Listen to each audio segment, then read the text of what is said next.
नमस्कार। खरी खरी लेकर हाजिर हूं मैं सर्वमित्रा।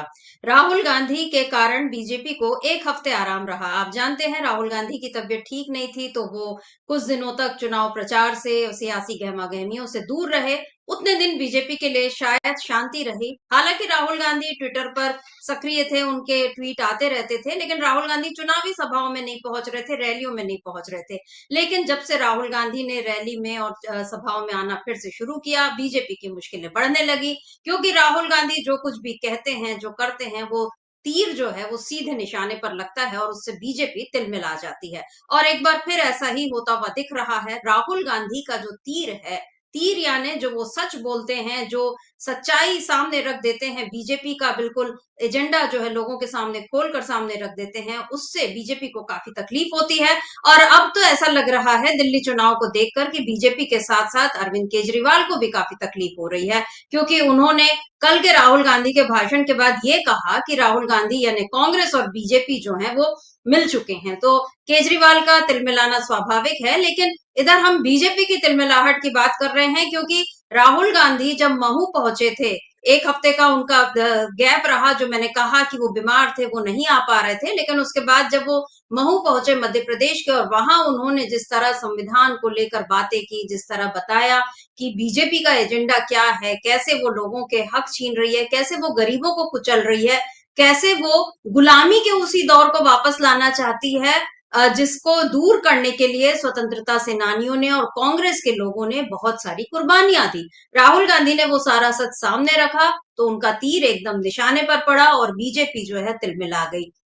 बीजेपी की तिलमिलाहट का एक नमूना सामने आया जब ज्योतिरादित्य सिंधिया, जो कि अब बीजेपी के सिपहसालार बने हुए हैं, उन्होंने राहुल गांधी के राजा महाराजा वाले भाषण पर तुरंत ही एक ट्वीट कर कर राहुल गांधी को और कांग्रेस को कोसा। पहले सुन लेते हैं राहुल गांधी ने क्या कहा था महू में और कौन सी बात ज्योतिरादित्य सिंधिया को एकदम बुरी लग गई।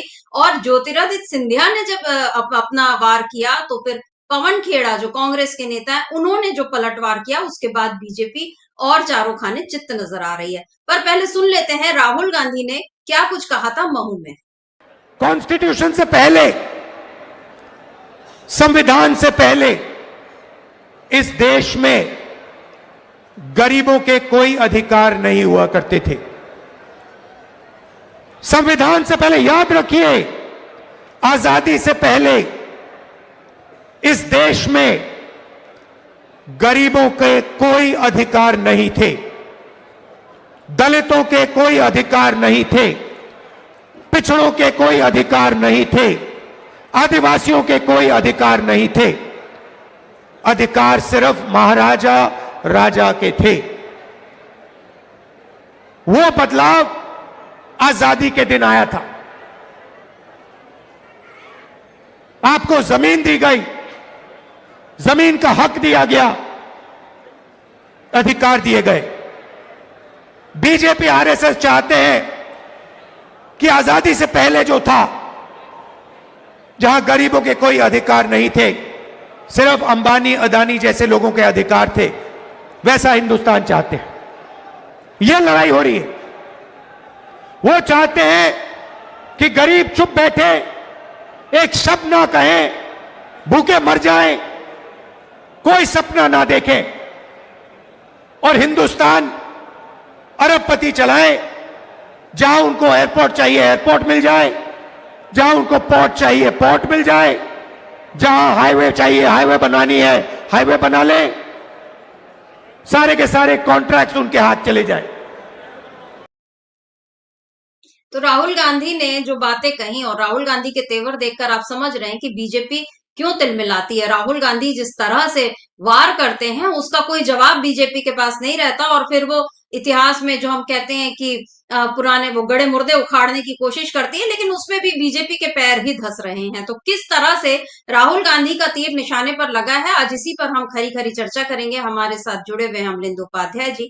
अमलेंदु जी नमस्कार, स्वागत आपका इस कार्यक्रम में। अमरिंदर जी, सबसे पहले तो हम अपने दर्शकों से माफी भी मांगते हैं, क्योंकि आज कुछ तकनीकी दिक्कत थी, उस वजह से थोड़ी देरी हुई। लेकिन जो मुद्दा है कि राहुल गांधी का तीर किस तरह से निशाने पर लगा है, आज इसी पर हम खरी खरी चर्चा कर रहे हैं। अभी हम लोगों ने सुना कि राहुल गांधी ने महू में क्या कुछ कहा था। अब हम ये देख लेते हैं कि ज्योतिरादित्य सिंधिया ने इस पर कौन सा ट्वीट किया और उसका कैसा जवाब मिल गया। फिर ये ज्योतिरादित्य सिंधिया लिखते हैं कि संविधान को अपनी पॉकेट डायरी समझने वाले नेता राहुल गांधी द्वारा आजादी से पूर्व भारत के राज परिवारों की भूमिका को लेकर दिया गया बयान उनकी संकीर्ण सोच व समझ को उजागर करता है। सत्ता और कुर्सी की भूख में वो भूल गए हैं कि इन राज परिवारों ने वर्षों पहले भारत में समानता और समावेशी विकास की नींव रखी थी। ये भूल गए हैं कि बड़ौदा महाराज सयाजीराव गायकवाड़ ने हमारे संविधान निर्माता बाबा साहब अम्बेडकर को शिक्षा प्राप्त करने के लिए आर्थिक सहायता उपलब्ध कराई थी। छत्रपति साहूजी महाराज ने 1902 में पहली बार देश के बहुजनों को अपनी शासन व्यवस्था में 50% आरक्षण देकर सामाजिक न्याय की बुनियाद रखी थी।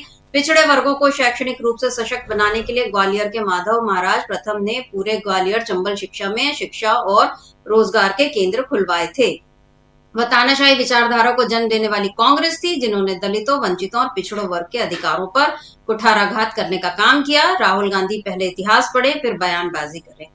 ये लिख रहे हैं ज्योतिरादित्य सिंधिया, राहुल गांधी को इतिहास पढ़ने की समझ दे रहे हैं। अमलिंदु जी, ये जो है बड़ा ही हास्यास्पद सा ट्वीट है, क्योंकि यहाँ पर ज्योतिरादित्य सिंधिया जो ये बताने की कोशिश कर रहे हैं कि कैसे राजा महाराजाओं ने एहसान किया था। मतलब अगर अंबेडकर जी को पढ़ने के लिए सहायता दी तो वो एहसान की तरह उसको गिना रहे हैं। ये वो कह रहे हैं कि सामाजिक न्याय की बुनियाद रखी और ये कि पूरे समानता और समावेशी विकास की नींव रखी। यानी ये जो है अभी भी खुद को राजा मान रहे हैं, इसीलिए वो एकदम तिलमिला गए हैं। पवन खेड़ा ने उनको ये याद दिला दिया, उनको उनकी सिंधिया लोगों ने जिस तरह से अंग्रेजों का साथ दिया था, पवन खेड़ा ने अपने ट्वीट में उन सबको याद दिला दिया। आप क्या कहेंगे, ये जो कांग्रेस ने जो बात, राहुल गांधी ने जो बात लगी और ज्योतिरादित्य सिंधिया का जो बयान आया है, ये क्या बिल्कुल ऐसा लग रहा है कि तीर निशाने पर लगा है? बिल्कुल समिता जी, तीर एकदम निशाने पे लगा और तीर चुभा भी ज़्यादा है और दर्द भी ज़्यादा दे रहा है, और ख़ासतौर से भारतीय जनता पार्टी को दर्द कुछ ज़्यादा ही हो रहा है। लेकिन इस ट्वीट के साथ साथ एक बात स्पष्ट है समिता जी कि ज्योतिरादित्य सिंधिया साफ तौर पर संविधान के खिलाफ खड़े होते हुए नज़र आ रहे हैं और पूरी भारतीय जनता पार्टी उनको सपोर्ट करती हुई नज़र आती है। अगर ज्योतिरादित्य सिंधिया अपने इस ट्वीट के लिए माफ़ी नहीं मांगते हैं तो ये समझा जाए कि भारतीय जनता पार्टी का इसको समर्थन है ज्योतिरादित्य सिंधिया के ट्वीट को, और ज्योतिरादित्य सिंधिया का ट्वीट सीधे सीधे संविधान का अपमान करता है, क्योंकि वो बता रहे हैं कि संविधान से पहले सब कुछ था और संविधान मिलने के बाद कुछ नहीं है। क्योंकि वो बता रहे हैं कि कांग्रेस है वो जिसने तानाशाही दी, तो ये संविधान तो कांग्रेस का दिया हुआ है, फिर तो कांग्रेस ने तानाशाही दी, यानी आप लोकतंत्र को तानाशाही बता रहे हैं और जो तानाशाही था राजतंत्र आप उसकी बढ़ाई कर रहे हैं। अब जहाँ तक साहू जी महाराज का जिक्र है समिता जी, तो केवल अकेले साहू जी महाराज राजा थे? अगर साहू जी महाराज ने अच्छे काम किए तो बाकी राजाओं ने जो पाप किए उन सारे पापों के जिम्मे, मतलब जो है उनका फल जो है वो साहू जी महाराज के अच्छे कामों से दिया जा सकता है? उसका जवाब, साहू जी महाराज एक राजा थे और उससे पहले कितने हजारों लाखों राजे महाराजे जो रहे वो लंबे समय तक। तो राहुल गांधी उसी बात को कह रहे हैं, एक सिर्फ सयाजी गायकवाड़ या फिर साहू जी महाराज की बात नहीं है। ठीक है, साहू जी महाराज ने अच्छे काम किए, सयाजी गायकवाड़ ने अच्छे काम किए, तो लेकिन था तो वो राजतंत्र, और साहू जी महाराज को क्यों आवश्यकता पड़ी उस राजतंत्र में आरक्षण देने की? सवाल तो ये भी उठता है ना फिर। यानी दलितों पे अत्याचार होते थे और साहू जी महाराज ने दिया था, तो डॉक्टर अंबेडकर को मनुस्मृति जलाने की आवश्यकता क्यों पड़ी? महाड़ में जाकर जल सत्याग्रह करने की आवश्यकता क्यों पड़ी बाबा साहब को, चावदार के तालाब को जो है? तो ये बहुत सारी जो प्रश्न है, इसके जवाब ज्योतिरादित्य सिंधिया के पास नहीं, और ये साफ तौर पे जाहिर करता है कि ज्योतिरादित्य सिंधिया और पूरी भारतीय जनता पार्टी संविधान के विरोध में खड़े हुए हैं और राहुल गांधी की बात को सच कर रहे हैं कि भारतीय जनता पार्टी अगर 400 पार पा जाती है संविधान को बदल लेती और ये राजतंत्र ले आते। राहुल गांधी के इस आरोप का सीधा सीधा समर्थन जो है वो ज्योतिरादित्य सिंधिया ने कर दिया है। दूसरा एक सवाल ज्योतिरादित्य सिंधिया से और बन सकता है कि अगर कांग्रेस इतनी बुरी थी तो महाराज आप जो थे वो 2 दशक तक कांग्रेस में क्या कर रहे थे? आपके पिताश्री जो थे वो 5 दशक तक कांग्रेस में क्या कर रहे थे? तो ये आप अपने, मतलब इसका मतलब आपने पाप किए 5 दशक तक आपने पिता पुत्र ने मिलकर, आप यही कहना चाहते हैं? तो आपने पाप किया तो ये तो समझ में आता है कि आपने पाप किए होंगे तो आप उसकी स्वीकारोक्ति कर रहे हो, लेकिन अपने पिता को काहे बदनाम कर रहे हो भैया? उन्होंने तो कांग्रेस के लिए ऐसी कभी कोई बात नहीं की जैसी आप बात कर रहे हैं। तो ये एक तरीके से दिखाया अपने पिता के खिलाफ, जो अपने पिता को ही कोसते हुए नजर आ रहे हैं जो सिंधिया।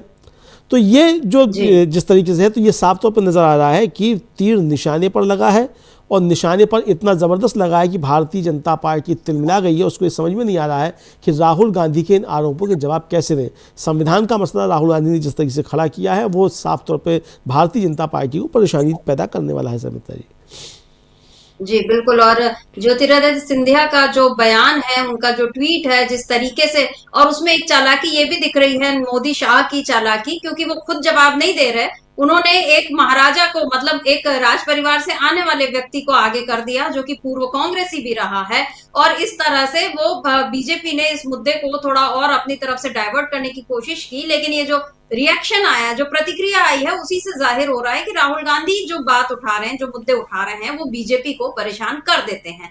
जब राहुल गांधी और मल्लिकार्जुन खड़गे मऊ पहुंचने वाले थे, उसके पहले शिवराज सिंह चौहान ने भी एक ट्वीट किया था कि आप आइए और बीजेपी ने जो बनाया अम्बेडकर का स्मारक, उस पर जाइएगा। और तो क्या है वो ट्वीट, एक बार उसको देख लेते हैं, क्योंकि इस पर दिग्विजय सिंह ने बीजेपी की पोल खोली है।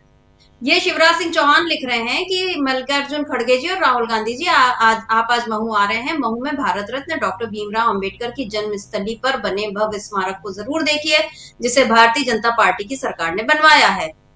साथ ही बाबा साहब के स्मारक के सामने आंखें बंद करके प्रायश्चित भी जरूर कीजिए, क्योंकि आपने और आपकी पार्टी ने हमेशा बाबा साहब का अपमान किया। मध्य प्रदेश में आजादी के बाद दशकों तक कांग्रेस की सरकारें रहीं, लेकिन कांग्रेस ने उनके जन्म स्थान पर न तो कोई आयोजन किया, न ही कोई स्मारक बनाने की कल्पना की। मध्य प्रदेश में जब भारतीय जनता पार्टी की सरकार बनी, तब तत्कालीन मुख्यमंत्री स्वर्गीय सुंदरलाल पटवा जी ने मऊ में स्मारक का भूमि पूजन किया। इसके बाद कांग्रेस की सरकार आई और वहां काम रोक दिया गया। फिर पुनः भाजपा की सरकार आई और मैं मुख्यमंत्री बना, तब हमने बाबा साहब के सम्मान में दिव्य और भव्य स्मारक का निर्माण कराया।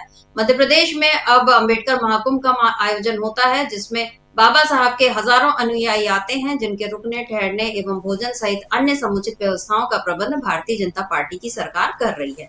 ये शिवराज सिंह चौहान का दावा है। अब इस दावे पर दिग्विजय सिंह, जो कि पूर्व मुख्यमंत्री रहे मध्य प्रदेश के, उनका एक पलटवार है। दिग्विजय सिंह ने क्या कुछ लिखा है उसको भी देखते हैं। उन्होंने लिखा, माननीय चौहान शिवराज जी, आपकी आदत झूठ बोलने की पुरानी है। मऊ में बाबा साहेब की जन्मस्थली पर स्मारक बनाने का निर्णय 80 के दशक में माननीय श्री अर्जुन सिंह जी ने लिया था।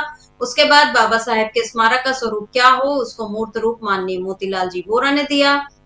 इसी बीच 89 में भाजपा की सरकार आ गई। पकी पकी योजना का श्रेय कैसे लेना, आरएसएस बीजेपी से सीखें। माननीय सुंदरलाल पटवा जी ने स्मारक का शिलान्यास कर दिया। 91 में भाजपा की सरकार गिर गई। तब 93 में मुझे मुख्यमंत्री बनने का मौका मिला। सारा स्मारक का निर्माण मेरे कार्यकाल में हुआ। इसके बारे में मैं आपको चुनौती देता हूं, आप मुझे गलत साबित करें। ये दिग्विजय सिंह ने, इसके आगे भी और ट्वीट लिखा है, लेकिन हम आपको इतना हिस्सा दिखा रहे हैं। तो अमलेंदु जी, यहाँ पर शिवराज सिंह चौहान के झूठ का तुरंत ही दिग्विजय सिंह ने उसको पकड़ लिया, और क्योंकि वो खुद मुख्यमंत्री रहे और उन्होंने बताया कि मेरे कार्यकाल में ये सब हुआ था। अब शिवराज सिंह चौहान का इस पर कोई जवाब तो नहीं आया, लेकिन ये जिस तरीके से, और शिवराज सिंह चौहान के ट्वीट में 2 शब्दों पर खास गौर करिए, दिव्य और भव्य। ये जो दिव्य और भव्य है ना, ये हर चीज को दैवीय बनाना चाहते हैं, हर चीज को एक भव्यता का, जबकि बाबा साहब अगर खुद होते तो वो कहते ये दिव्य और भव्य शब्दों से मुझे दूर रखो, मुझे आम लोगों के जैसा, वो उन्हीं के लिए काम करते थे, उन्हीं के जैसे थे, और उन्हीं को आगे ले जाना चाहते थे, उन्हीं के हाथों में सारे हक देना चाहते थे, राजा महाराजाओं के हाथों में नहीं, देवताओं से जैसा, मतलब वो खैर एक अलग विषय हो जाता है। लेकिन जो दिव्य और भव्य शब्द यहाँ जिस तरह से बीजेपी ने इस्तेमाल किया, और दिग्विजय सिंह की चुनौती का कोई जवाब शिवराज सिंह ने नहीं दिया है। क्या बीजेपी का झूठ सामने आ रहा है यहाँ पर, और बीजेपी इसमें फंस रही है। समिता जी, बुरी तरीके से फंस रही है बीजेपी। एक तो शिवराज सिंह चौहान ने जो असत्य बातें कही, उनका दिग्विजय सिंह ने ट्वीट भी दिया, उनकी एक बाइट भी आई और उन्होंने खुला चैलेंज दिया कि शिवराज सिंह चौहान मुझे बताएं, बहस करके दिखाएं। उन्होंने कहा कि बीच में इनकी 89 में सरकार आ गई थी, सुंदरलाल पटवाई थे, बन गए थे चीफ मिनिस्टर, तो इनको चूंकि जैसे रहता है मोदी जी आकर जल्दी जल्दी जाकर के पत्थर गाड़ते रहते हैं, तो पत्थर गाड़ के आ गए थे। और उसके बाद मैं मुख्यमंत्री बना 91 में, उसके तब मेरे सरकार में ही ये सब कुछ बना है। ये उनका कहना है दिग्विजय सिंह का कि मेरी सरकार में ही पूरा ये बना है। और उससे पहले जब अर्जुन सिंह मुख्यमंत्री थे, तो अर्जुन सिंह की सरकार ने ये फैसला लिया था वहाँ बनाने का, और उसके बाद 89 में इनकी सुंदरलाल पटवा कुछ दिन के लिए मुख्यमंत्री बन गए। तो उस समय उन्होंने वो पत्थर गाड़ दिया, फैसला पहले लिया जा चुका था, ज़मीन आवंटित हो चुकी थी सब कुछ, लेकिन बना जो है वो मेरे कार्यकाल में है, ये उन्होंने कहा। शिवराज सिंह चौहान अब इस पर गायब हो गए, अब तक शिवराज सिंह चौहान का कोई जवाब नहीं आया है। तो ये अब शिवराज सिंह चौहान आके कहे कि नहीं उनके बनवाया है, बीजेपी ने बनवाया, सुंदरलाल पटवा नहीं बनवा दिया था। भाई अगर आपके पास है सबूत तो आप पेश कीजिए, तो दिग्विजय सिंह तो सबूत पेश कर देंगे, सरकारी खजाने से उसका खर्च हुआ होगा कि किस किस स्थिति में क्या बनाया, सारे टेंडर पास हुए होंगे, हुआ होगा तो वो तो बता देंगे सब कुछ हुआ। सवाल ये नहीं है कि कौन किसके समय में हुआ, क्या हुआ कि क्या नहीं हुआ। दिग्विजय सिंह के मतलब जो शिवराज सिंह चौहान ने ये लेने की कोशिश की, ये असल में जो विचलन देखने को मिल रहा है भारतीय जनता पार्टी का समिता जी, वो यही है कि राहुल गांधी ने जिस तरीके से बाबा साहब डॉक्टर भीमराव अंबेडकर की जन्मस्थली महू से भारतीय जनता पार्टी पर प्रहार किए और संविधान को लेकर जो उन्होंने बातें कही, उससे भारतीय जनता पार्टी को लगा कि ये मामला बहुत ज़्यादा खराब हो रहा है। और ये पहले लग गया था दिग्विजय सिंह को, शिवराज सिंह चौहान को, पूरी भाजपा को, कि राहुल गांधी जब जा रहे हैं और उसका रैली का नाम ही जो ये रखा गया कि जय बापू जय भीम जय संविधान रैली, तो यानी महात्मा गांधी की बात भी होगी, बाबा साहब डॉक्टर भीमराव अंबेडकर की बात भी होगी और संविधान की बात भी होगी, तीनों बातें होंगी। और बाबा साहब की जब जन्मस्थली से रैली की जा रही है तो निश्चित तौर पर बाबा साहब की बातें भी होंगी। तो इसलिए पहले उन्होंने एक तरह से कहा जाए वो माइलेज लेने की कोशिश की कि सोशल मीडिया पर डाल दिया जाएगा, उनका जो मीडिया है वो उसको चलाएगा, और कौन जो है तस्दीक करने जाएगा कि दिग्विजय सिंह के समय में बना, कि शिवराज सिंह के समय में बना, कि सुंदरलाल पटवा के समय में बनाएगा, ये उनको लगा होगा तो उन्होंने करने की कोशिश की।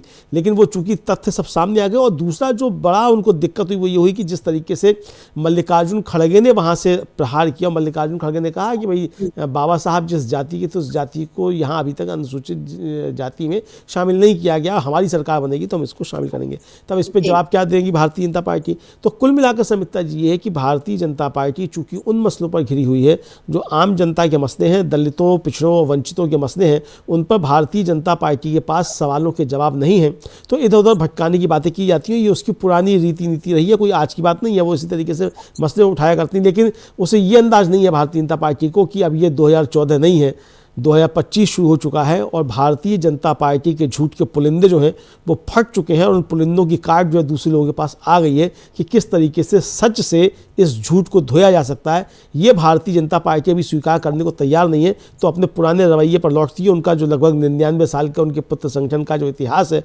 झूठ को परोसने का, अफवाहें फैलाने का, वो काम अभी भी वही करते हैं। लेकिन अब उनको ये समझना चाहिए कि अब झूठ के पैर जो है वो छोटे होने लगे हैं, चूंकि दूसरों के पास सच की ताकत है। ये भारतीय जनता पार्टी को समझना पड़ेगा समिता जी। और अभी हम लोगों ने देख लिया कि जो आरएसएस की सोच से चलती है बीजेपी, और उसके दो बड़े नेता ज्योतिरादित्य सिंधिया और शिवराज सिंह चौहान केवल नेता नहीं, कैबिनेट मंत्री हैं, और दोनों के दोनों ने झूठ बोला। और बीजेपी अपने इस झूठ पर कभी माफी मांगेगी इस बात को तो खैर हम इसकी उम्मीद भी नहीं करते, लेकिन कांग्रेस ने उसका कच्चा चिट्ठा खोल दिया। और इसी तरह एक झूठ बीजेपी के जो सोशल मीडिया आर्मी है, ट्रोल आर्मी जो कहते हैं, उसको भी हम देख सकते हैं, क्योंकि राहुल गांधी के जो मऊ का ही एक वीडियो था जिसमें वो खाटू श्याम जी की तस्वीर उनको दी जा रही थी और उस पर थोड़ा सा कुछ, क्योंकि मंच पर बहुत लोग मिलने आ रहे थे, एक बार उस वीडियो को देख लेते हैं, क्योंकि उस पर भी एक झूठ आया है और उसमें लिखा है, एक ट्वीट किया गया है जिसमें लिखा है कि बाबा साहेब की प्रतिमा लेने के लिए खड़े तक नहीं हुए राहुल गांधी और खाटू श्याम जी की तस्वीर लेने से भी किया इनकार। महाकुंभ तो छोड़ो, ये भगवान की प्रतिमा तक छूना नहीं चाहते और कहते हैं हमें वोट दो, ये कहा।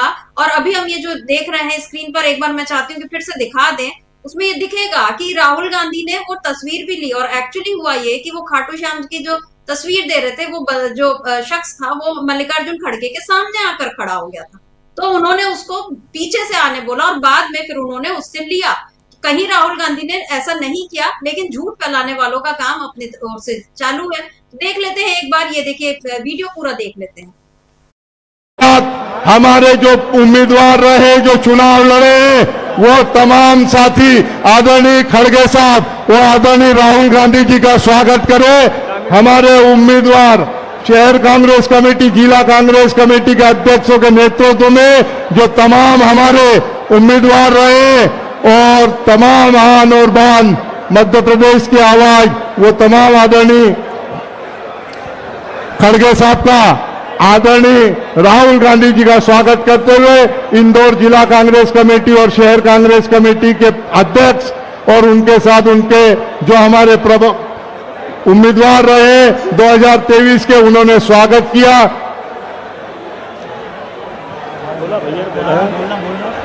बोलो। जिला कांग्रेस कमेटी के संजय दत्त जी जहां कहीं हो, संजय दत्त जी जहां कहीं हो, कृपया मंच पे आए। सम्मानित संजय दत्त जी आइए और आप मंच का संचालन करेंगे। सर मैं नहीं सर क्रम तो दो, क्रम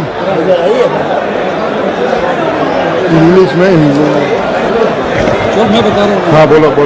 स्वागत हो गया जीतू भाई का स्वागत। अब मैं तो इसमें साफ दिख रहा है कि राहुल गांधी ने तस्वीर ली और चूंकि बहुत लोग थे, बहुत लोगों को मिलना था, बहुत लोगों को स्मारक अपनी तरफ से देने होते हैं, स्मारिका जो चिन्ह जो होते हैं, तो वो सब भीड़ लगी हुई थी और राहुल गांधी हर एक के साथ बहुत देर तो मतलब नहीं बिता सकते, तो वो लेते जा रहे थे और पीछे दे रहे थे। अब इस वीडियो का छोटा सा हिस्सा दिखाकर बोल दिया कि राहुल गांधी ने खाटू श्याम जी की तस्वीर लेने से ही मना कर दिया और ये कह रहे हैं कि महाकुंभ में मत जाओ और हमको वोट दो। ये सारा झूठ जो अमरिंदु जी फिर से शुरू हो गया है। और आपको मैं अपने दर्शकों को ये जानकारी भी दे दूं कि राहुल गांधी ने अपने महू के कार्यक्रम में उन्होंने मीडिया पर भी सवाल उठाए थे। अब इंदौर प्रेस क्लब को इस बात का बहुत बुरा लग गया और उनका ये कहना है कि वो माफी मांगे और हम तो हमेशा जनपक्षधरता की बात करते हैं और राहुल गांधी ने हमारे लिए गलत कहा। तो किसी को बुरा लग सकता है किसी की बात का, लेकिन राहुल गांधी जो सारी बातें करते हैं, क्या उन सब पर भी इसी तरह की प्रतिक्रियाएं प्रेस क्लब के लोग या जो पत्रकार जिनको बुरा लग जाता है इस तरह की बातों पे, क्या कहेंगे अमरिंदु जी? एक तो समझता जी कि जिन पत्रकारों को बुरा लग जाता है वो क्या कहेंगे कि वो जो एनबीडी ऐसे है जो नेशनल ब्रॉडकास्टर्स की संस्था है, उसने अंबानी की एक चैनल को कल ही आदेश दिया है कि वो जो उनकी एंकर है रूबिका लियाकत, उनकी एक वीडियो को डाउन करें, क्योंकि उसमें वो अरविंद केजरीवाल को शराब घोटाले में मुख्य आरोप मतलब वो दोषी उनको ठहरा रही है कि मतलब उनको सजा हो चुकी है, मतलब इस तरीके का। तो इस पर किसी का सम्मान को चोट नहीं पहुँचेगी, ये पूछा जाना चाहिए। राहुल गांधी ने क्या बात कही थी? राहुल गांधी कहा था कि ये मीडिया जो खड़ा हुआ है ये आपकी बात नहीं बताते हैं, ये अमीरों की बात बताते हैं। और ये देखा जा रहा है आज कुंभ में इतना बड़ा हादसा हुआ सरमित्रा जी, और हमारे जो तथाकथित मुख्यधारा का मीडिया है वो एंकरानियाँ वहाँ खड़े होकर बता रही हैं कि चूंकि देखिए लोग यहाँ दीवार फांद जाते हैं, ये इंतज़ाम किया गया था कि ये ऐसे घूम के जाएंगे तो लोगों को लगता है कि 5 किलोमीटर घूमना हो जाएगा, तो इसलिए वो ये दीवार फांद जाते हैं, बैरिकेडिंग तोड़ देते हैं, इसलिए हादसा हुआ। ये बताया जा रहा है उनकी तरफ से। कोई मीडिया ये नहीं बता रहा कि कितने हादसे में कितनी जानें गई हैं, किस तरीके से हुआ, क्या हुआ, और लोगों को ये बता रहे हैं कि साहब वो जो 11 किलोमीटर का रास्ता पार करके जब पहुंचे उस पुल के पास तो बताया गया कि यहाँ तो वीवीआईपी के लिए जो है, और ये पेंटून पुल बंद कर दिए गए। 32 पेंटून पुल बंद करने की खबरें आ रही हैं, एक मीडिया आउटलेट चला रहा है कि 32 पेंटून पुल जो थे बंद कर दिए गए वीवीआईपीज़ के लिए, यानी बताया जा रहा। तो ये मीडिया तो ये किसकी बात कर रहा है फिर ये मीडिया? तो इस पर किसी मीडिया कर्मी को का बुरा लगा है तो ठीक है, वो मीडिया कर्मी को बुरा लगा होगा, अपने सेठों से कहे जाके बोलो कि भाई सेठ जी जो है जनता की बातें किया कीजिए, राहुल गांधी इस तरह की बात कर रहे हैं। तो ये मीडिया कर्मियों को बुरा लग रहा है। राहुल गांधी ने मीडिया कर्मियों की बात नहीं कही थी। मीडिया कर्मी के हाथ में क्या होता है? जिन पत्रकारों ने ये कहा है कि माफ़ी मांगे, क्या वो पत्रकार बता सकते हैं कि उनकी भेजी हुई खबरें जो जनपक्षदार होती हैं वो उनके मीडिया संस्थानों में छपती हुई दिखाई जाती हैं? क्या ये बता सकते हैं? तो बहुत सारी बातें फिर जो एक लंबी बहस हो जाएगी, मीडिया पर ही पूरी बहस केंद्रित हो जाएगी। तो इसलिए अभी इतना ही कहना सिर्फ काफ़ी है सरमित्रा जी। कुल मिलाकर ये कि भारतीय जनता पार्टी का जो अपना उनका जो पितृ संगठन है उसका जो 99 साल का इतिहास है, अब वो 100 साल के हो जाएंगे इस दशहरे को जाकर, तो उनका जो है गोएविल्स के जिस तरीके से वो लोग प्रेरणा पाते हैं तो उसी सिद्धांत पर चल रहे हैं। पहले ये था कि चूंकि सोशल मीडिया नहीं होता था, मीडिया इस तरीके से मतलब डिजिटल मीडिया और इलेक्ट्रॉनिक मीडिया नहीं होता था, तो वो उनका अपना सूचना तंत्र जिस तरीके से था वो अफवाहें फैलाते थे, और बाद में मालूम पड़ता था कि बहुत दिनों के बाद मालूम पड़ता था कि ये तो जो है वहाँ से अफवाह फैलाई गई थी, वो अफवाह थी, ये नहीं था। अब उन अफवाहों का तुरंत जो है वो एक तरीके से काट आ जाती है, तो यानी एंटीडोट तैयार हो जाता है। क्योंकि ये तकनीक है तो तकनीक दूसरी तरीके अच्छे लोग भी इस्तेमाल करते हैं, बुरे भी इस्तेमाल करते हैं, तो अच्छे लोग भी इस्तेमाल कर रहे हैं, बुरे भी इस्तेमाल कर रहे हैं। अब दिक्कत ये है कि भारतीय जनता पार्टी बुरे तरीके से इस्तेमाल करती है, दूसरे लोग अच्छे तरीके से इस्तेमाल कर रहे हैं, लेकिन उसकी काट तुरंत आ जाती है। तो ये भारतीय जनता पार्टी को समझना पड़ेगा। तो वो अपने आदत से बाज नहीं आते हैं, दूसरे लोग जो है उसका तुरंत जवाब दे देते हैं। तो अंतर बस इतना आ रहा है, तो उनके झूठ जो है वो तत्काल जो उसका पर्दाफाश हो जाता है। जी, और इसीलिए जो खाटू श्याम की तस्वीर लेने से मना करने वाला झूठ जो था वो भी तुरंत ही सामने आ गया। और इसीलिए अभी जो आप सही कह रहे हैं कि अफवाह फैलाने का काम आरएसएस शुरू से करती रही है। हम लोगों को याद है कि कैसे गणेश जी को दूध पिलाने की अफवाह और पूरे देश भर के मंदिर और दुनिया में भी कई जगहों पर ऐसा हुआ कि लोग जो है गणेश जी की मूर्ति के आगे अपना चम्मच में दूध लेकर खड़े हो गए थे। आज का वक्त होता, आज इसीलिए आरएसएस शायद इस तरह का कोई झूठ नहीं फैलाती है, इस तरह का कोई एकदम से चमत्कार होने की बात नहीं करती है। लेकिन अब उसके झूठ जो है वो बदल गए हैं, थोड़ा सा उसका तरीका बदला है और अब निशाने पर आ रहे हैं राहुल गांधी। लेकिन राहुल गांधी को निशाने पर लेने का बहुत ही बुरा असर बीजेपी पर ही पड़ रहा है, क्योंकि उसके झूठों का तुरंत ही पर्दाफाश हो रहा है और इसमें ऐसा लग रहा है कि राहुल गांधी का तीर एकदम निशाने पर लगा है। और इस महू के जो सम्मेलन में यहाँ पर ही मल्लिकार्जुन खड़गे ने भी जो महाकुंभ को लेकर बातें कही थी उस पर बहुत बीजेपी ने बवाल मचाया, लेकिन उसमें भी उन्होंने जो कुछ कहा था आज उसका जो सच है वो एक और भयानक रूप से सामने आया। कल ही जो तस्वीरें आ रही थी उसमें दिख रहा था कि बहुत हालत वहां पर खराब है, क्योंकि वीआईपी मूवमेंट के कारण जिस तरह से लोगों को रोका जा रहा है। आप एक तरफ प्रचार कर रहे हैं सबको महाकुंभ में कि आना चाहिए और इस तरह से लोगों को एक को देखकर दूसरे का भी मन होता है कि हाँ चलो एक अनूठा मौका आ रहा है तो हम भी जाएं, लेकिन वहां पर व्यवस्था के नाम पर बिल्कुल ही मोदी सरकार, योगी सरकार फेल रही, वो दिख रहा है। और एक जैसे वो एक बोलचाल में कहा जाता है कि आग लगे बस्ती में अपना भाई मस्ती में, आज बिल्कुल दिख रहे हैं कि मोदी जी जो हैं उनको कोई फर्क नहीं पड़ा। सुबह का ये हादसा है, 2-4 बार आपने योगी जी से बात कर ली, संवेदनाएं व्यक्त कर ली और वो फिर पहुंच गए चुनावी रैली में और फिर से उनका जो काम है वो शुरू हो गया। उन्होंने कांग्रेस को, राहुल गांधी को, बीजेपी को, माफ कीजिए अरविंद केजरीवाल को, सबको कोसना शुरू कर दिया। और यहाँ पर ही एक और चीज सामने आ रही है कि जो राहुल गांधी जो बातें बोल रहे हैं या मल्लिकार्जुन खड़गे जो बातें कह रहे हैं कि इनको वाकई लोगों के दुख दर्द से कोई मतलब नहीं है, कि कोई मर रहा है वहां, लेकिन इनको अपनी चुनावी रैली करनी है, क्योंकि मोदी जी को शायद चुनाव में अगर वो प्रचार न करें तो शायद उनको अपना प्रधानमंत्री होने का कोई औचित्य नजर नहीं आएगा, ऐसे ही लग रहा। इधर हम बात करें, कल जो राहुल गांधी ने अपना जो भाषण दिया उसमें उन्होंने अरविंद केजरीवाल पर खुलकर हमला बोला, ओखला में भी पटपड़गंज में भी। और उस भाषण का असर ऐसा हुआ है कि अब अरविंद केजरीवाल ये कह रहे हैं, उनका एक ट्वीट आया जिसमें वो कह रहे हैं, लोग पूछ रहे हैं राहुल गांधी जी राजमहल पर चुप क्यों हैं। आज राहुल जी ने दिल्ली में पूरा बीजेपी वालों का भाषण दोहराया, जनता को बता दो कि बीजेपी और कांग्रेस में क्या समझौता हुआ है। अरविंद केजरीवाल का तिलमिलाना भी स्वाभाविक है, शीश महल की बात की, शराब घोटाले की बात की, लेकिन राजमहल पर राहुल गांधी चुप कब रहे। उन्होंने तो हमेशा ये सवाल उठाया, उन्होंने 10 लाख जो सूट बूट की सरकार, ये जुमला राहुल गांधी का दिया हुआ है। राहुल गांधी ने हमेशा कि आप इतने 8,000 करोड़ के हवाई जहाज में चलते हो, इतने 1,000 करोड़ का सेंट्रल विस्टा आपने बनाया, राहुल गांधी तो ये बातें हमेशा उठाते रहे हैं। फिर अरविंद केजरीवाल भी बीजेपी की तरह से बातें क्यों कर रहे हैं, और उनको अगर ऐसा लग रहा है कि कांग्रेस और बीजेपी में समझौता हुआ है तो इस बात को वो साबित करके बताएं, या वो क्योंकि एक प्रशांत भूषण का एक पुराना इंटरव्यू, मतलब शायद राजदीप सरदेसाई को, जिसमें उन्होंने कहा था कि जो इंडिया अगेंस्ट करप्शन और वो पूरा बीजेपी और आरएसएस के उस पे हुआ था, हम लोग तो ये बात पहले से कहते आए हैं। अब प्रशांत भूषण जो आपके संस्थापक रहे, उन्होंने ये बात बोली कि अरविंद केजरीवाल को ये बात पता थी कि इसमें बीजेपी और ये पूरा का पूरा कांग्रेस को सरकार उसकी जो गिराने के लिए ये पूरा मूवमेंट शुरू हुआ था। यहाँ पर अरविंद केजरीवाल कांग्रेस और बीजेपी पर मिलने का आरोप लगा रहे हैं, क्या कहेंगे अमलिन? एक तो समिता जी, प्रशांत भूषण सच बोल रहे हैं पर आधा सच बोल रहे हैं। ये बात प्रशांत भूषण को भी मालूम थी कि आरएसएस के पीछे है जी, अकेले अरविंद केजरीवाल को नहीं मालूम थी। और विवेकानंद फाउंडेशन में किस तरीके से सब भूमिका तैयार हुई थी ये सब मालूम है प्रशांत भूषण को भी।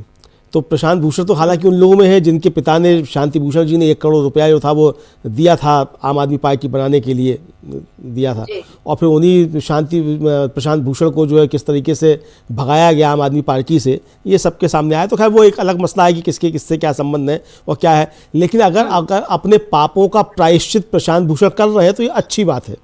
अरविंद केजरीवाल को भी इन पापों का प्रायश्चित कर लेना चाहिए कि वो आरएसएस के उस पर सवार होकर आए थे, लेकिन वो अरविंद केजरीवाल के प्रायश्चित नहीं हो सकते।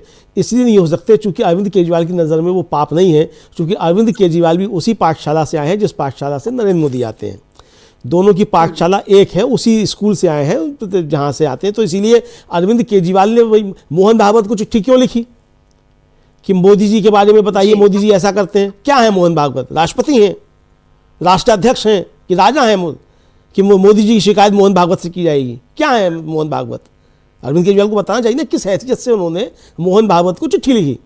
वो चिट्ठी इसलिए लिखी कि बताया कि भाई भागवत जी देखिए मैं भी आप ही का चेला हूँ और आप मोदी जी के साथ खड़े हुए मेरे साथ खड़े हुए नहीं हो रहे हैं, जबकि आपको मेरे साथ भी खड़ा होना चाहिए, शायद इसीलिए लिखी होगी। तो ये अब यही आरोप कांग्रेस लगा रही है और जब खुलकर कह रही है तो इसमें दिक्कत क्या है? तो अब अगर ये है तो अब जैसे कहा आज उदित राज ने कहा कि भाई अगर अरविंद केजरीवाल को इतनी ज़्यादा दिक्कत है इंडिया गठबंधन से और राहुल गांधी से तो छोड़ दें भाई इंडिया गठबंधन। अगर आपको इतनी दिक्कत है तो आप छोड़ दीजिए इंडिया गठबंधन। तो बहरहाल ये उनके गठबंधन के अंदर बातें हैं किस पे क्या है, लेकिन अरविंद केजरीवाल ने जिस तरीके से अब किया और राहुल गांधी ने कल सीधा सीधा कहा शीश महल की बात की, कहा कि साहब राजमहल की बात नहीं की, तो दिल्ली में चुनाव क्या मोदी लड़ रहे हैं? भाई दिल्ली में चुनाव जो लड़ रहा है जिसकी सरकार है, बात उसके खिलाफ की जाएगी ना कि आपके खिलाफ क्यों नहीं की जाएगी? सरकार में आप हैं, शराब घोटाला हुआ नहीं हुआ हमें नहीं मालूम, तय होगा किसने किया किसने किया नहीं किया, लेकिन अगर आरोप लग रहे हैं तो किसकी सरकार के दौरान के लग रहे हैं, किस पे बात नहीं होगी? तो जो आपसे संबंधित चीजें वो क्यों नहीं उठाई जाएंगी? जी मोदी जी से संबंधित चीजें उठाई जाएंगी, उठाई जा रही है, संविधान को लेकर उठाई जा रही है, जातिगत जनगणना को लेकर उठाई जा रही है, किस तरीके से पूंजीपतियों के कर्ज माफ किए जा रहे हैं, गरीबों का नहीं दिया। राहुल गांधी यही तो कह रहे हैं कि भाई इस संविधान के आने से पहले गरीबों के कोई अधिकार नहीं थे। तो ये तो मोदी जी से ही सवाल है ना, केजरीवाल से तो नहीं है ये सवाल। जातिगत जनगणना पे अगर सवाल कर रहे हैं कि ये सरकार नहीं करा रही और हम कराएंगे, तो ये केजरीवाल से तो सवाल नहीं है, ये सवाल तो नरेंद्र मोदी से ही है। पूंजीपतियों के कर्ज माफ किए जाने, ये सवाल तो नरेंद्र मोदी से है, अरविंद केजरीवाल से नहीं है। तो अरविंद केजरीवाल तो उन सवालों के जवाब दे जो उनसे सवाल पूछे गए हैं, उनसे बारे में जो कहा गया है उनके जवाब दें। अरविंद केजरीवाल कहे कि उनके आंदोलन के पीछे अन्ना का जो आंदोलन था उसके पीछे आरएसएस नहीं था, जबकि हम लोग पहले भी चर्चा कर चुके हैं। ये टीवी चैनल पर बैठकर एक आरएसएस के प्रवक्ता ने, जो उनका कार्यकर्ता था, उसने साफ तौर पे कहा कि हमारा खड़ा हुआ किया हुआ आंदोलन था, हम इसके पीछे थे। और ये तो बातें आ चुकी हैं कि जो वहाँ जो खाना पहुँचता था वो विश्व हिंदू परिषद की रसोई से पहुँचता था। राम माधव क्यों थे मंच पे? अरविंद केजरीवाल को जवाब देना चाहिए कि राम माधव आपके मंच पर, जो आपका इंडिया अगेंस्ट करप्शन का जो आंदोलन चल रहा था उस पर राम माधव मंच पर क्यों थे? तो सवाल क्यों नहीं उठेंगे आपके आरएसएस से संबंधों को लेकर? तो अच्छा, और आप अभी तक आरएसएस के खिलाफ क्यों नहीं बोलते? क्या अरविंद केजरीवाल मोदी जी के खिलाफ तो बोलते हुए नजर आते हैं, चलिए ठीक है, मोदी जी के खिलाफ तो सुब्रमण्यम स्वामी भी बोलते हैं, लेकिन आरएसएस के खिलाफ तो नहीं बोलते सुब्रमण्यम स्वामी। तो सुब्रमण्यम स्वामी को भी बहुत जो मान लिया जाए कि ये वो आरएसएस के खिलाफ है। तो जिस तरीके से सुब्रमण्यम स्वामी भारतीय जनता पार्टी के ही कार्यकर्ता है, उसी तरीके से अरविंद केजरीवाल जी से सवाल है कि आप आरएसएस के खिलाफ क्यों नहीं बोलते? हिंदू मुसलमान जो करते रहते हैं उस पर आप क्यों नहीं बोलते? जी।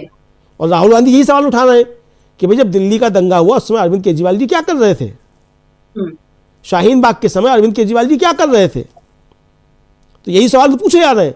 तो आपको इन सवालों के जवाब देने हैं जो आप नहीं दे पा रहे। तो आप भी जो है मोदी जी की तरीके से उस कला में माहिर हैं ध्यान भटकाने की, लेकिन अब ध्यान भटकने वाला नहीं है। सवाल अरविंद केजरीवाल पे भी हैं, सवाल नरेंद्र मोदी पर भी हैं, दोनों से सवाल हैं। जाहिर सी बात है कि जो सरकार में सवाल उससे होंगे और सवालों के जवाब देना अरविंद केजरीवाल का भी दायित्व बनता है और नरेंद्र मोदी का भी बनता है। लेकिन दोनों ही जो है चूंकि एक ही पाठशाला से आए हैं, जवाब नहीं देते हैं, सवाल उठाते हैं। बल्कि ये बड़ी अच्छी बात है कि सरकार में बैठे हुए लोग सवालों के जवाब नहीं देते, सवाल उठाते हैं। तो उसी परिपाटी पर अरविंद केजरीवाल भी चल रहे हैं जिस पर नरेंद्र मोदी चलते हैं। जी बिल्कुल, दोनों अब जिसको वो कहते हैं कि एक ही थैली के चट्टे बट्टे, वो नजर आ रहे हैं कि हम एक साथ हैं। और कांग्रेस को लेकर जिस तरीके से दोनों ही पार्टियां एकदम बयान देती आई हैं, और अरविंद केजरीवाल के लिए तो खासतौर पर ये बात ऐसे लगती है क्योंकि जब वो जेल में थे तब सोनिया गांधी ने जिस तरह से रामलीला मैदान की रैली में और उनके बगल में बैठी थी उनकी पत्नी अरविंद केजरीवाल की, और